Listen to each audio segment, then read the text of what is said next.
ఆ రోజు తెల్లవారుజామున నిద్రలేచి అభ్యంజన స్నానం చెయ్యాలి. అంటే ఒంటికి నూనె వ్రాసుకుంటే అలక్ష్మి పోతుంది. ఆ నూనె అలదుకొని తలస్నానం చేస్తారు. చేసే ముందు పెద్దవాళ్ళు తల మీద నూనె పెట్టి ఆశీర్వచనం చేయడం, వెన్నుపాము నిమరణం ఆచారంగా వస్తోంది.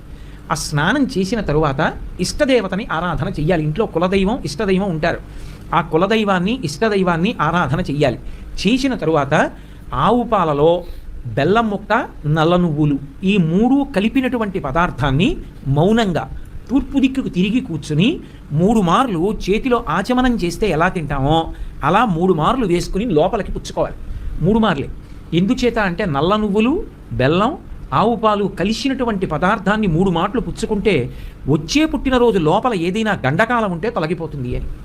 కాబట్టి ఈ 3 పదార్థములు కలిసినటువంటి దాన్ని చేతిలో వేసుకుని 3 మార్లు పుచ్చుకోవాలి.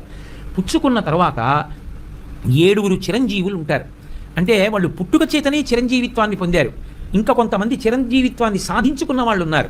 సాధించుకున్న వాళ్ళు కాదు, పుట్టుకతో చిరంజీవులైన వాళ్ళు.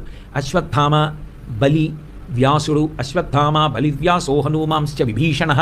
హనుమంతుడు, విభీషణుడు, కృపాచార్యుడు, పరశురాముడు. వీళ్ళ 7 కూడా సప్తైతే చిరజీవిన, పుట్టుకతే చిరంజీవులు.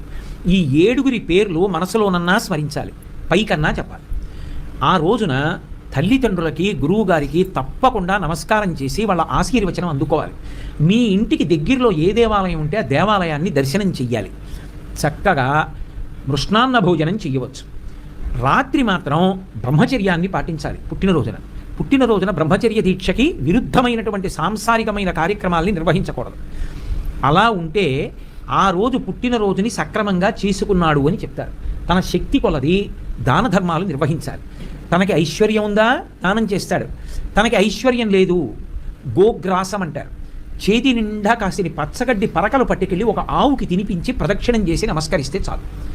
ఇవి పుట్టినరోజు నాడు తప్పకుండా జ్ఞాపకం పెట్టుకుని చెయ్యవలసినటువంటి విషయాలు.